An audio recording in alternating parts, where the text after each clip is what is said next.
Gente, hoy hablaremos de personajes que jamás mostraron todo su poder antes de morir, ya sea porque estaban enfermos, los nerfearon o simplemente no les dio tiempo, los mataron demasiado rápido. Y ya sabes, si quieres que se convierta en una saga, dale like, compártelo, pero sobre todo el hype este. Desde el señor demonio más inútil del anime hasta el señor que puede convertirse en lo que él quiera. Número 5. Muzan de Kimetsu no Yaiba. Y creo que es la primera vez en toda mi vida que voy a decir que Muzan es más fuerte de lo que mostró. Suele ser lo contrario, porque muchos fans de esta serie están un poco esquizofrénicos con el poder de Muzan. No es coña, he llegado a ver gente diciendo que Muzan es universal por poder destruir el castillo infinito, lo cual no tiene ningún tipo de sentido porque no es una dimensión infinita, pero bueno, da igual. ¿Por qué digo que Muzan jamás mostró todo su poder? Bueno, pues de primeras, la vez que peleó contra Yoriichi, básicamente no le vimos hacer nada. Nada más verlo se dio cuenta de que si la pelea iba muy en serio, se iba al otro barrio, que Yoriichi era un monstruo incluso peor que él. No por nada, no solo se dedicó a huir, sino que literalmente se explotó en miles de trozos y solo escaparon unos 300. Ya de por sí esta pelea lo nerfeó. A partir de aquí no volvería a su prime, tanto por las heridas físicas, pero sobre todo por las psicológicas. Si no recordar cuando vio los pendientes de Tanjiro lo que se traumó. Pero aún hay más. Cuando Muzan fue a la mansión Ueshiiki para matarlo, prepararon un plan perfecto con el objetivo de debilitarlo. De primeras, básicamente el jefazo se inmoló a sí mismo y a su familia para nerfear a Muzan. Además, la explosión estaba cargada de sustancias para debilitar su regeneración. Pero esto obviamente no es todo, sino que Tamayo sería la MVP de toda la pelea final, ya que fabricaría una droga anti-Muzan. Sabiendo que este absorbería su brazo cuando la atacara, lo preparó todo, y esa droga, al entrar dentro del cuerpo de Muzan, tuvo varios efectos. De primeras, lo que hace esta droga es convertir los demonios en humanos, pero además aún la potenciaron más, ya que iba envejeciendo a Muzan según iban pasando los minutos, en concreto 50 años por minuto, llegando a cumplir más de 9000 años durante la pelea final, además de impedirle usar habilidades como dividirse en trocitos, lo que hizo contra Yoriichi, o incluso destruir sus células poco a poco. Pero nos estamos adelantando unos cuantos capítulos. Después de que las lunas superiores fueran derrotadas, los cazadores que estaban en pie, más o menos en pie, empezarían su pelea contra Muzan. Ojito, que Muzan, pese a estar debilitado, tenía sus truquitos. Por ejemplo, se puso a comer a algunos cazadores para ir recuperándose, y que todo el plan de Tamayo no valiera para nada. Aún en su estado debilitado, seguía siendo muchísimo más poderoso que todos los pilares. Vamos, ningún personaje de esa época le podía enfrentar 1 versus 1. Por ejemplo, cuando se encuentra con Tanjiro y Tomioka, estos estaban recibiendo una auténtica paliza. Incluso los golpes de la Pilar del Amor, recordemos que esta mujer es la Hulk de su universo, pues ni esos golpes le hacían nada. O incluso en estado debilitado, su regeneración era tan rápida que parecía que no era cortado, ya que básicamente la regeneración iba a la misma velocidad que el corte, dando la sensación de que nunca era cortado. Y poco a poco iba derrotando a todos los pilares y demás cazadores, hasta que Tanjiro volvió después de tener un sueño con sus antepasados y Yoriichi, pudiendo así usar mejor el aliento solar. Y sería ahora cuando se notaría el envejecimiento de Muzan, esos 9000 años de más, ya que los golpes de Tanjiro, que debería poder esquivar sin ningún tipo de problemas, no los hizo. Tanto se debilitó que incluso la serpiente de Iguru estaba prediciendo sus ataques. ¿Y os acordáis que os he mencionado que Yoriichi deja unas heridas físicas? Pues estas heridas salen a la luz gracias al envejecimiento, y al ser visibles no solo es que esté más débil físicamente y psicológicamente, sino que además sirven como diana para marcar dónde están los corazones y cerebros de Muzan, porque sí, pese a lo imbécil que era, Muzan tenía más de un cerebro, cosa que al final lo llevaría a la derrota. El sol ya había salido, ya no podía seguir y simplemente murió. Bueno, o eso me gustaría decir, porque Muzan aún tenía una última jugada, que era tomar el cuerpo de Tanjiro, y técnicamente si llegaba a tomar el control total, sería incluso más fuerte que antes, porque al igual que su hermana, Tanjiro tenía el potencial para poder estar bajo la luz del sol, lo cual es cierto, lo podemos ver. Lamentablemente el poder de amor tampoco permitió a Muzan utilizar todo su poder en el cuerpo de Tanjiro, porque si hubiera llegado a hacerlo, nada podría haberlo derrotado dentro de este universo. Por suerte, no lo consiguió, así que sin duda, Muzan jamás no mostró todo su poder, nunca tuvo la oportunidad. Pero bueno, pasemos al viejo más caluroso. Número 4. Yamamoto, de Bleach, el capitán del Kotei 13. Probablemente me digas que vimos todas sus habilidades, y esto es cierto, pero un poco de tranquilidad y dejadme cocinar. La primera vez que vemos el poder de Yamamoto es peleando contra 2 capitanes a la vez, los únicos con doble Zanpakuto, que solo liberando su Shikai ya impresionó a todo el mundo. No por nada se nos dice que la Zanpakuto de este señor es la más vieja y poderosa de todas. Vamos, Aizen creó una Rancard solo para contrarrestar a Yamamoto, con el poder perfecto para hacerle counter, solo para eso, que básicamente era extinguir sus llamas. Imaginaros cómo estaba el nivel, porque Aizen sabía perfectamente que 1 contra 1 no tenía oportunidad contra Yamamoto, pero como nos deja claro, este viejecito puede derrotarla sin problema problemas, no hace falta utilizar sus llamas, solo con su fuerza lo puede hacer, cosa que hizo. No por nada no ha nacido un Shinigami más fuerte que él durante 1000 años, por eso conserva su puesto como capitán. Y es verdad que fue herido por este Arrancar, pero fue herido porque el Arrancar no solo tenía la habilidad de extinguir las llamas de Yamamoto, sino más bien de absorberlas, de retenerlas y poder utilizarlas. Lo único que hirió a Yamamoto de verdad fueron sus propias llamas, aunque lamentablemente debido a que tuvo que tanquearse el golpe y tanquearlo de más para que no afectara a nadie más, acabaría perdiendo uno de sus brazos. Y sí, se recuperaría de esto, pero obviamente no volvió a tener el 100% porque había perdido uno de sus brazos de manera literal. Pero aún tenemos más hazañas de este señor, y eso sería en su pelea contra G-Watch, donde vimos su Bankai, la Zanka no Tachi. Básicamente este Bankai comprime todas sus llamas en su espada, y solo el usar el Bankai ya empieza a resecar todo el ambiente a su alrededor. Además, podríamos decir que cuanto más se use es peor, ya que básicamente cuanto más tiempo esté el Bankai activo, más se estará consumiendo todo por estas llamas, al punto de poder destruir toda la sociedad de almas si no acabar rápido la pelea. Pero además de esto, algo que no sabía G-Watch es que esta no era la única habilidad del Bankai de Yamamoto, sino que tenía unas cuantas más. Por un lado tenemos la Zanka no Tachi Higashi Kyoko Jitsujin, la cual despedaza todo, ya que todas las llamas de este señor se acumulan en el filo y un simplemente corte lo cortará básicamente todo. Por otro lado, literalmente tenemos la Zanka no Tachi Nishi Zanjitsu Kokui, que básicamente convierte a Yamamoto en un sol. Sí, de su cuerpo empiezan a brotar llamas que están a 15 millones de grados. Es literalmente un sol andante y esas llamas lo consumirán todo, con el tiempo incluso a él. Pero queréis sumar más aún, este tío puede invocar a un ejército con su Zanka no Tachi Minami Kaka Yumanosuki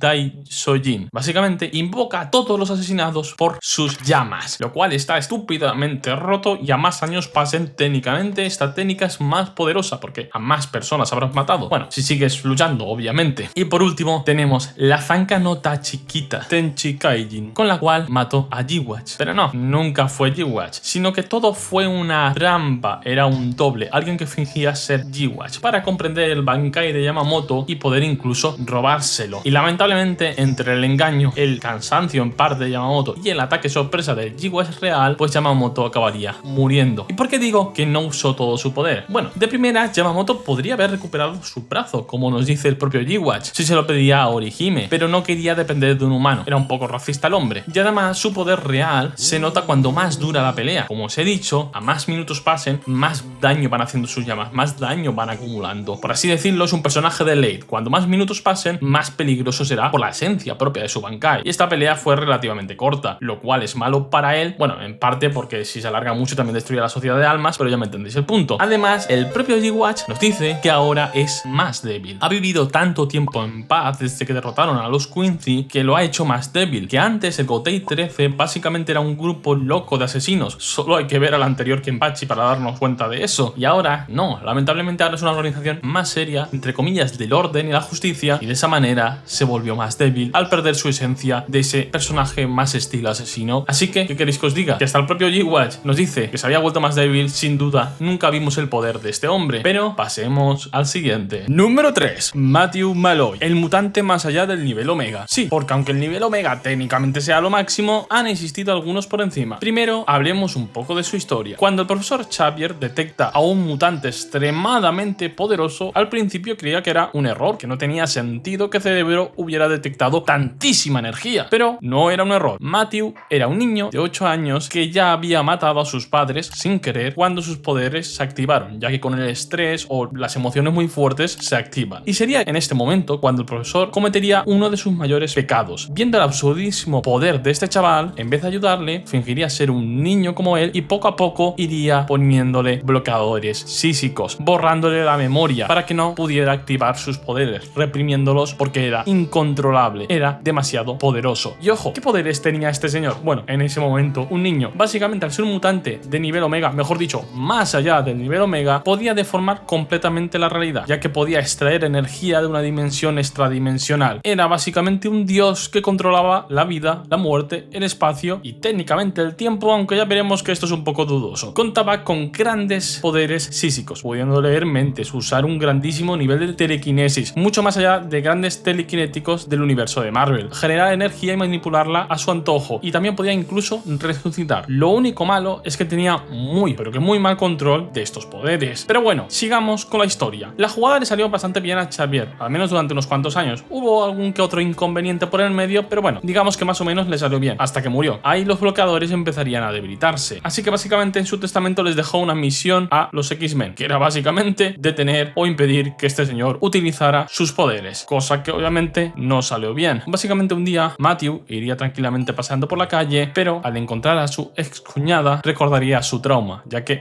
había perdido a su mujer en un ataque de los Skrull, y al verla esto activó su trauma, por lo tanto sus poderes, y básicamente arrasó la mitad de la ciudad, y ahí sería cuando se convertiría en presa de S.H.I.E.L.D. Pero nunca pudieron hacerle prácticamente nada. Enviaban tropas, los derrotaba, enviaban telépatas, también podía con ellos. Ojo, no es que sea inmortal completamente. Por ejemplo, mientras que Cíclope y Magik estaban intentando convencerle, hablar con él, dialogar, incluso que se pasara a su bando, que incluso lo iban a entrenar, en ese momento S.H.I.E.L.D. atacó cuando estaban con la guardia baja y mató a los tres, pero Matthew revivió, aunque no pudo revivir a los otros dos, aunque más que nada era porque aún no tenía un buen uso de sus poderes. Recordar que acaba de empezar a usarlos, aún no sabe prácticamente nada de ellos. Incluso pudo matar a personajes de la talla de Emma Frost completamente sin querer, ya que Emma Frost lo atacó ya que creía que había matado a Cíclope y este sin querer la mató. Bueno, y básicamente a todos los X-Men que estaban por ahí cuando intentaron atacarle. Sí, prácticamente los mató a todos. Así que como coño te vas a librar de un tío que tiene los poderes más allá de un mutante nivel Omega. Pues con un poquito de guionazo. Básicamente para librarse de este ser prácticamente inmortal, Tempus, una mutante que puede viajar en el tiempo, iría al pasado a encontrarse con el profesor Xavier, explicarle toda la situación, todo lo que estaba pasando, cómo se estaba liando, y básicamente llegaron a una conclusión extremadamente cruel. Fueron más atrás en el tiempo e impidieron que los padres de Matthew se conocieran y por lo tanto tuvieran a Matthew. Técnicamente no podríamos decir que murió sin utilizar todo su poder, sino más bien que no nació, por lo tanto no utilizó todo su poder. Y obviamente Matthew en ningún momento llega a utilizar el 100% de su poder, no los comprende aún no sabe utilizarlos. Tuvieron que sacarlos de los cómics porque yo creo que estaba tan roto que llegaba a un punto que a ver cómo balanceabas a esta cosa sin romperte demasiado las escalas. Un mutante más allá de nivel Omega es un poquito bastante difícil de balancear, así que por eso decidieron hacer que nunca hubiera existido, lo cual es bastante cruel, quizás un puesto un pointing trampa, pero creo que valía la pena meterlo. Pero bueno, pasemos al artista marcial más elegante. Y si te está gustando, ya sabes, dale like, compártelo y sobre todo el hype este, y recuerda, tenemos una comunidad de Discord y estate atento al canal, se vienen cosas guapas. Número 2, Toki, de Hokuto no Ken. Sí, vamos a hablar de un clásico. De primeras, el propio Kenshiro nos describe a Toki como el que tendría que haber heredado el Hokuto Shinken, heredar las técnicas más poderosas de este arte marcial. Y sabemos, gracias a Kenshiro, que están extremadamente rotas. Literalmente, Kenshiro tenía el ultra instinto original, por así decirlo. Ahora bien, ¿por qué tendría que haberlo heredado? Pues básicamente su concentración, suavidad y precisión eran los mejores. Tenía los golpes más elegantes de todos los posibles herederos. Pero no fue el heredero porque lamentablemente Toki sacrificó su vida, ya que en el refugio solo había sitio para dos. Toki no dudó ni un solo segundo en sacrificarse, empujando a Kenshiro y a Yuria dentro del refugio, y durante 2 semanas se mantuvo ahí para que la puerta no se abriera. Lamentablemente estar expuesto durante 2 semanas a la ceniza radiactiva debido a las bombas nucleares y demás lo enfermó muy, pero que muy gravemente. Ahora bien, aun con todo esto, Toki mostró bastantes cositas. La primera vez que nos entramos de Toki ya de verdad era cuando estaba preso en la prisión de Cassandra, donde van los mayores pecadores, aunque realmente el alcaide de la prisión era el peor de todos. Pero bueno, Kenshiro acabaría derrotándolos y salvaría a su hermano, que pese a estar enfermo pudo detener a sus 2 asesinos fácilmente y matarlos con su Hokuto Uyoken, un ataque que mata pero que al menos sientes un gran placer antes de morir. Sí, un ataque bastante extraño, pero bueno, una paja antes de morir, supongo. También era un gran médico, que teniendo en cuenta las condiciones físicas del universo de Hokuto no Ken, que básicamente es un mundo posapocalíptico por ceniza radioactiva, no está nada mal, pudiendo por ejemplo extender la vida de Rei, quien estaba al borde de la muerte por culpa de Rao, presionando el subo del Shinrei Dai. Por así decirlo, son los puntos del ki, para que me entendáis, por donde pasa el chakra, eso sí, a cambio de un grandísimo dolor. Ahora bien, si hablamos de la mejor hazaña de poder, sin duda su pelea contra Rao, uno de los antagonistas principales de la obra, y además su hermano de sangre. Una pelea de opuestos, el agresivo contra el pacifista, la violencia contra la suavidad. Una pelea que tenía que darse por una vieja promesa, ya que Toki tenía que detener a su hermano si se desviaba del camino correcto, debido a su gran ambición, cosa que obviamente pasó. Aunque intentó presionar sus subos con todo, simplemente Rao era demasiado resistente, pero aún así Toki pudo sorprenderlo, ya que incluso era capaz de utilizar las técnicas de su hermano, el Go no Ken o incluso otras técnicas de este, pero aún había esperanza. Parecía que Toki le había dado el golpe mortal a uno de los antagonistas principales. ¿No sería Kenshiro quien lo derrote? Pues lamentablemente no. Como nos dice Rao, si solo no hubiese estado enfermo, sí que lo hubiera logrado, lo hubiera derrotado. Pero para ponerlo aún peor, al final de toda la pelea nos enteramos que Toki había golpeado sus propios subos a cambio de recortar aún más su vida. Si ya tenía que vivir poco, aún la recortó muchísimo más para ganar algo de poder, así poder utilizar las técnicas de su hermano y derrotarlo, sellar su poder para que no siguiera por el camino del mal. Aunque es cierto que Rao no mataría a su propio hermano, ya que al final era su hermano, al poco tiempo acabaría muriendo a manos de Ryuga, otra antagonista de la obra. Pero sin duda, si Toki no hubiese estado enfermo, la historia de Hokuto no Ken habría cambiado mucho. Toki era una auténtica bestia, alguien que podría haber sido el heredero si simplemente no se hubiera sacrificado. Pero si no lo hubiera hecho, no sería Toki. Pasemos al número 1. Número 1. Majito de Jujutsu Kaisen, la maldición de los humanos. A diferencia de las otras maldiciones, Majito evoluciona mucho en poder a lo largo de los capítulos. Durante su combate contra Itadori y Nanami, Majito demuestra ser extremadamente versátil, modificando su altura, creando alas, pinchos, usando humanos modificados para luchar, creando, por así decirlo, clones para baitear y que vayan a por el otro clon y él se escape. Pero sobre todo, durante esta pelea, Majito evolucionaría tanto que usaría una expansión de dominio, la cual estuvo a punto de llevarse a Nanami por delante. Por suerte, Itadori pudo romper la barrera desde fuera, y fue gracias a esta expansión de dominio que capítulos después derrotaría a Mekamaru, que recordemos que con su robot y energía acumulada tenía la potencia de un grado especial, aunque solo temporalmente. Ahora bien, si tenemos que hablar de su verdadero poder y por qué no lo mostró todo, tenemos que irnos al arco de Shibuya. Durante este arco aumentaría su poder de manera exponencial, utilizando todo tipo de jugadas sucias, usar los recuerdos de Junpei, almas de humanos modificados e incluso matando a Nobara, algo que afectó de manera brutal a Itadori, pudiendo además utilizar el Black Flash poco después de matar a Nobara, dejando fatal a Itadori. Pero gracias al Best of Friendo y con una combinación espectacular, poco a poco empezarían a presionarlo. Bueno, eso y que ya empezaría el reinado del terror de los Black Flash de Itadori. Pero durante el combate, Majito evolucionaría unas cuantas veces más, pudiendo utilizar la expansión de dominio de 0,2 segundos, gracias a haber visto la de Goyo, forzando a todo a cortarse el brazo. Pero esto no es nada. Justo después de recibir otro Black Flash de Itadori, Majito lo consiguió, alcanzó la verdadera forma de su alma y obtuvo esa transformación, gracias a haber aprendido a usar y comprender el Black Flash. Comprendió su alma y ahora tenía su forma perfecta, teniendo todo su poder. Pero no, porque por mucho que obtengas tu forma perfecta, no ha llegado a dominarla y sobre todo está extremadamente cansado. La transformación sí te transforma, pero no recupera tus energías. Justo cuando alcanzó su máxima forma, no pudo usarlo al 100% porque estaba muy desgastado, lo que en gran parte provoca que perdiera contra Itadori y después huyera como un cobarde y bueno, después Kenjaku, por así decirlo, se lo comiera. Y sí, sé que muchos me vais a decir que técnicamente Majito es una maldición y que acabará volviendo. Pequeño spoiler para quien no haya leído módulo, yo aviso, cosa que pasó, volvió en módulo, pero bueno, es que literalmente el módulo duró menos. Itadori se lo papea incluso de forma más rápida, así que podemos ver incluso menos de su poder si Majito había recuperado algo o lo que fuera. No duró nada. Pero dejando eso de lado, de manera literal, cuando Majito alcanzó su máximo potencial, no pudo usarlo todo, no le dio tiempo ni tenía la energía para usarlo, así que creo que era el candidato perfecto, porque a diferencia de otros, alcanzó el máximo potencial justo antes de morir. Pero bueno, espero que os haya gustado. Si así, ya sabéis, like, suscribiros y todo eso que se suele decir, y adiós.